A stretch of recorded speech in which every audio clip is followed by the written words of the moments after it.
Senhoras e senhores, Champions League finalizada e a gente está aqui para falar de um cara que se tornou o centro das atenções merecidamente. Mesmo tendo um papel tão coletivo no time do Chelsea, ele tem uma atuação individual fenomenal na reta final de Champions, que é simplesmente N'Golo Kanté, o volante francês que basicamente se tornou para alguns candidato ao prêmio da Bola de Ouro, já que tem uma temporada não que se manteve ao mesmo nível dessa reta final durante ela completamente, né, durante todo o período da temporada, desde o início, mas tem uma reta final de Champions e de temporada tão assustadora que ele se tornou assim um grande alvo dessas cotações, dessa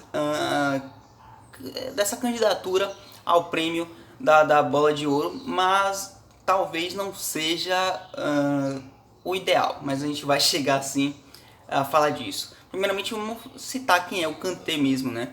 O Kanté é um cara de uma história fenomenal, um cara que em 1998, durante a Copa do Mundo, por exemplo, ele trabalhava ainda criança como catador de lixo mesmo nas ruas de Paris, porque precisava daquilo para sobreviver. Obviamente a gente sabe como a história tende a ser muito difícil para muitas pessoas, e isso não foi diferente para o Kanté. E ele teve imensas dificuldades para entrar no futebol por causa da altura, por causa da estatura, quesito físico, e por ironia do destino, olha o que ele se tornou, né? Ele acabou chegando só ao futebol profissional lá para 2012, 13. Ele teve algum destaque, e isso na terceira divisão da França. Ele em 2012 ocupava ainda a terceira divisão da França, o que em 13 seria a segunda. Foi transferido para o Caen, time que ocupava no momento a segunda divisão francesa, e a história do Kanté começa a evoluir, né? Ainda muito desconhecido completamente do grande público, um cara que estava começando a sua carreira, que começou um pouco tarde por todas as questões de dificuldade que ele teve para entrar no futebol profissional, mas ele vai alçando passos, né? E chega ao Leicester como ainda uma contratação de um cara que não tinha nenhuma visibilidade praticamente, e faz parte do Leicester, que fez história na Premier League em 15 e 16, né? O Leicester campeão da Premier, o Kanté, um volante super importante no esquema tático do Ranieri, técnico do Leicester à época, porque ele fazia a proteção que ele faz já hoje em dia, mas com muito mais ênfase no momento defensivo, né? Porque você tinha um Leicester que jogava bem ali atrás, esperando o erro do adversário, esperando o contra-ataque em velocidade, os lançamentos provarem. E ele foi peça importante, mas que acabou não sendo esse centro das atenções, porque você tinha ali o Jamie Vardy fazendo uma temporada espetacular, histórica pelo Leicester, que também é um cara de uma história muito interessante, e tanto como você tinha o Riyad Mahrez hoje no City, que perdeu a final para o time do Kanté, também sendo o 10 daquele time, o cara que criava, o cara inventivo. E você tem o Kanté ali mais como um coadjuvante naquele sentido, pela função tática que ele ocupava em campo, o que se torna mais diferente com a transferência dele para o Chelsea no mesmo ano. E já em seguida, no ano seguinte, na temporada 16-17, o Kanté vencendo a Premier League novamente com o Chelsea, e uma trajetória no time londrino que começa a crescer, ele começa a se tornar um jogador de muito ênfase, até porque na mesma temporada do título da Premier ele é escolhido o melhor jogador naquela temporada. Você então ali, a partir dali, tinha um Kanté muito muito importante, mais importante ainda pela proteção e pelo início de um Kanté que chegava mais à frente, que começava a criar mais o jogo, ainda não sendo o Kanté de hoje em dia, mas ele começava a ocupar mais uma faixa de campo, até porque no Leicester ele ficava muito preso ali para ser o cão de guarda da defesa.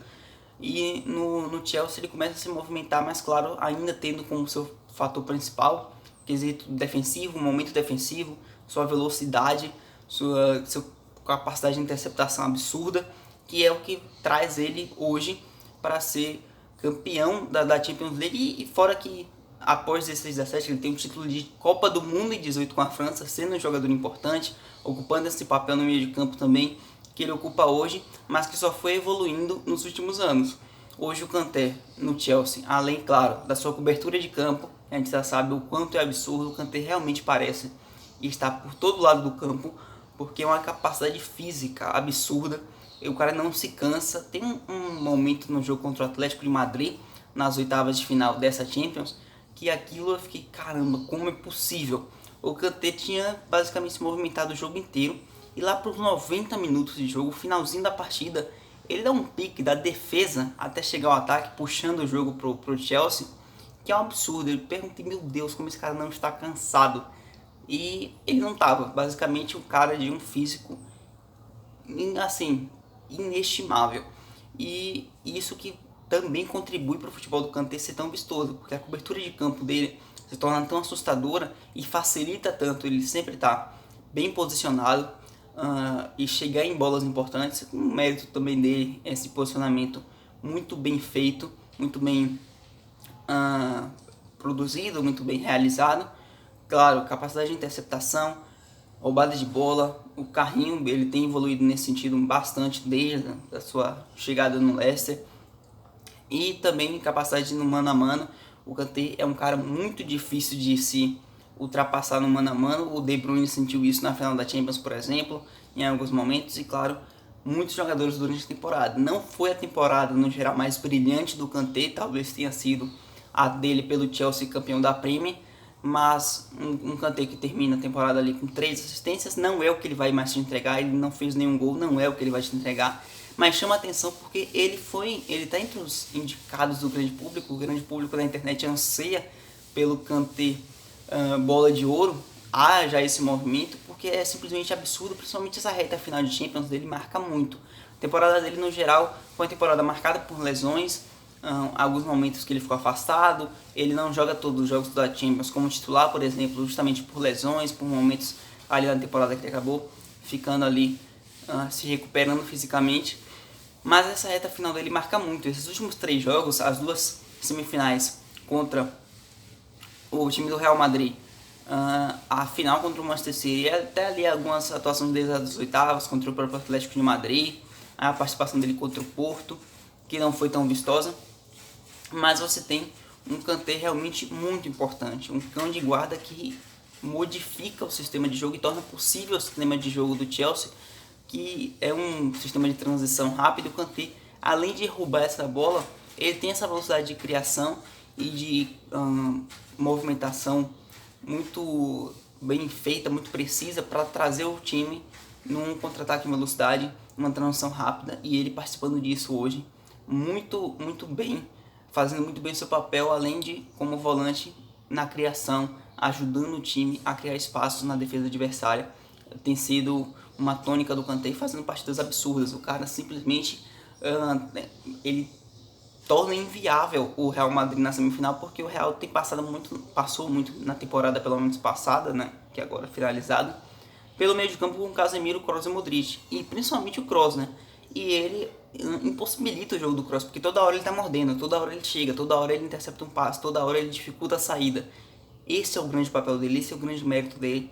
E ele mata completamente a possibilidade de criação de um time, ou seja, é possivelmente o principal fator do Chelsea. Obviamente, muito mérito do Kanté, do Tuchel, por possibilitar que ele jogue assim, o que já vem sido uma tônica no Chelsea nos últimos anos, mas muito mérito do Kanté por ter toda a qualidade viável que torna isso viável. Bom, para ser melhor do mundo eu acho um pouco complicado, porque você tem uma temporada do Kanté que no geral ela não teve o mesmo valor, não foi tão regular com esse nível dessa reta final. A reta final destoa muito porque ele foi atrapalhado por lesões e aí não é culpa dele, mas não é uma temporada tão brilhante como já foi até mesmo para o Kanté no Chelsea da Premier. Então, no geral, eu entendo o movimento porque é um cara super merecedor, mas você tem ali muito da história dele pesando, muito dos momentos de vislumbre nessa reta final da temporada. Se fosse você medir desde as oitavas de final da Champions para cá, ele concorreria muito fortemente, mas no geral você tem, por exemplo, um Lewandowski fazendo uma temporada absurda, um Mbappé fazendo uma temporada absurda, você tem o próprio Messi que pode concorrer, então fica difícil. Eu não votaria no Kanté, mas assim, compreendo a indicação dele ali, no mínimo para estar um top 10 eu diria, porque é uma temporada que no geral não foi no mesmo nível desse finalzinho. Se ele tivesse atuado assim desde o princípio, eu acho que ele teria grande chance de vencer e com méritos, mas não seria o meu voto. Seria o seu? Comenta aí, você pode ter seu espaço para discutir, para dar sua opinião, para falar o que você acha, para discordar de mim aqui embaixo nos comentários, então aproveite-o, desfrute-o. No geral, vou ficando por aqui, muito obrigado por você que assistiu o vídeo, aí você já sabe. Se você não é inscrito, se inscreve, se você já é, ou se você acabou de se inscrever, curte, comenta, deixa sua opinião e compartilha com os amigos que você sabe que gosta de futebol europeu, com aquele grupinho, amigo com amiga, com todo mundo, família, papagaio, compartilha pra geral e ajuda a esse conteúdo, porque coisa boa a gente espalha, ajuda esse conteúdo a chegar a mais gente e me ajudando, obviamente, se você quiser. Valeu, tchau!